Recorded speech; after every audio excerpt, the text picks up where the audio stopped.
Le template par défaut de votre site est Protostar. Si vous voulez le conserver et ne pas forcément télécharger un nouveau template, cela peut avoir un coût, il sera tout à fait possible de garder ce template-ci, mais vous pourrez personnaliser un peu plus l'apparence. Vous pourrez par exemple choisir d'autres couleurs. Ici, les couleurs sont bleues, mais je peux très bien mettre le rouge à la place, le vert, etc. Vous verrez comment procéder et vous verrez même que vous pouvez remplacer le titre de votre site par votre logo. Pour cela, il vous suffit de vous rendre dans votre administration, puis depuis le volet de gauche, si vous êtes sur le panneau d'administration, vous avez la possibilité de retrouver la gestion des templates rapidement à partir de là. Il revient au même de sélectionner le menu Extension, puis choisissez ici Gestion des templates. Maintenant, je me connecte pour vérifier qu'il s'agit bien du super utilisateur Fanny Dubois, et là vous retrouvez dans le volet de gauche, ici, les styles. C'est à partir de là que vous pourrez modifier l'apparence, mais vous pouvez également retrouver vos différents templates. Vous savez ainsi les différents templates qui sont installés sur votre site internet, sur votre administration. Ici, j'ai bien Protostar et je désire maintenant modifier son apparence. Donc, depuis les styles, j'ai le style Protostar par défaut qui est utilisé sur mon site puisque l'étoile est jaune. Si je veux modifier l'apparence, je vous conseille ici de dupliquer votre thème, ce qui permettra ici, si vous commettez une erreur, d'appliquer à nouveau l'ancien thème. J'ai donc dupliqué, il s'agit de Protostar-défaut 2. Je le sélectionne et là je peux même saisir à la place de défaut 2, personnaliser. Puis, choisissez les paramètres avancés. C'est à partir de là que vous pouvez modifier les couleurs de votre template.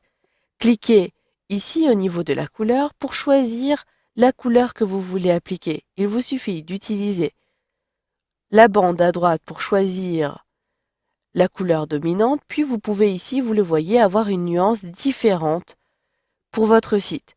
Sachez que vous pouvez également saisir directement la couleur RVB à cet endroit-ci.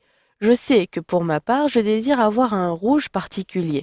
Il correspond donc, ce rouge, à un code RVB spécial. Je le saisis donc à l'aide de mon clavier. Je l'ai noté, il s'agit d'une couleur dans la charte graphique de mon entreprise et de mon site internet. Je clique à l'extérieur et vous le voyez, il s'agit bien d'un rouge à cet endroit-ci.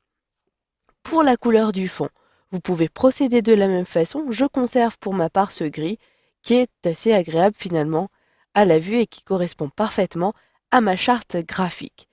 Je vous l'ai dit, vous pouvez ajouter un logo à la place du titre. Je sélectionne ici Sélectionner et je vais pouvoir rechercher dans mon gestionnaire de médias ce logo. J'ai déjà créé au préalable un dossier avec mon logo, il me suffit donc de le sélectionner et de choisir directement Insérer en haut. Vous le voyez, si vous ne l'avez pas téléchargé au préalable, vous pouvez sélectionner et envoyer un fichier dans votre gestionnaire de médias. Maintenant, je sélectionne Insérer et le logo, vous le verrez, apparaîtra en haut à gauche de ma page Internet. Ici, il s'agit d'ajouter un titre à votre site Internet. Ici, le titre qui peut être affiché est Omotique, le nom de mon entreprise. La description apparaîtra également ici en dessous de votre logo. Si vous voulez avoir une description, vous pouvez le faire. Je vous montre et par la suite, je supprimerai cette description. Donc, le sujet est la maison intelligente. Vous pouvez conserver ici la police Google des titres, ici le nom de la police, et enfin vous pouvez choisir d'avoir un affichage fluide ou statique. Cela signifie que si vous réajustez votre fenêtre, vous allez avoir un réajustement automatique du contenu. Puis une fois que vous avez terminé, vous pouvez choisir pour quel menu appliquer ce style. Ici, je désire appliquer à tous les menus, donc je n'applique pas ici de modification. Maintenant, je sauvegarde. Si je définis ce template dans les détails, comme celui par défaut, vous pouvez le faire à partir d'ici, mais vous pouvez également le faire à partir de la liste que je vous ai montrée tout à l'heure en appuyant sur l'étoile, en sélectionnant l'étoile. Si j'actualise maintenant, je me rends compte automatiquement que les modifications ont été prises en compte.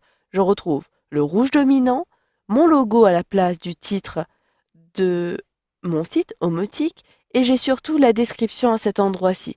Mais la description ne me convient pas, je vais donc la supprimer directement ici, et vous allez le voir, si je sauvegarde, la description ne sera plus visible. Voilà, vous savez donc maintenant comment personnaliser votre thème à partir du template par défaut proposé par Joomla.